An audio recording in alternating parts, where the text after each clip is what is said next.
Par la présente, la Chambre décide à la majorité que le procureur a échoué à apporter la preuve au sens de l'article 66 du statut de Rome.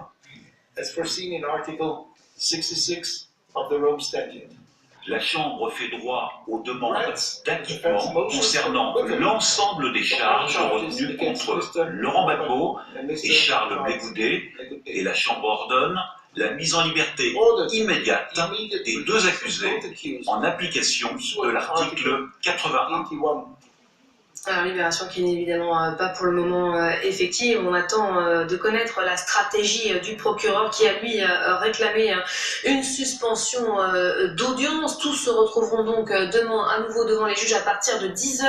Rendez-vous a été donné à La Haye, mais eux ils n'ont pas attendu de connaître la suite des événements pour réagir. Eux ce sont les partisans de Laurent Gbagbo. On retrouve tout de suite notre correspondant qui est à leur côté, Thaïs Bro. Thaïs, bonjour, vous avez suivi cette audience depuis Yopougon. C'est l'un des fiefs de Laurent Gbagbo. Un écran avait été dressé pour l'occasion, pour que les Ivoiriens puissent suivre cette décision de la justice internationale, et depuis vous assistez à des scènes de liesse à travers le pays.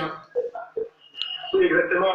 En tout cas, la température ne redescend pas. Les scènes de liesse se poursuivent. Toutes les voitures qui passent, vous pouvez d'ailleurs entendre derrière moi klaxon. En tout cas, comme vous le disiez, je me trouve à Yopougon, dans un quartier réputé comme plutôt favorable à Laurent Gbagbo. Et c'était des scènes de liesse, une explosion de joie à l'annonce du verdict de la Cour pénale internationale. C'était vraiment ce qu'espéraient ces partisans. D'ailleurs, ils avaient l'air de ne pas vraiment en douter. Ils étaient ce matin, ils étaient entre leurs sentiments oscillaient entre espoir et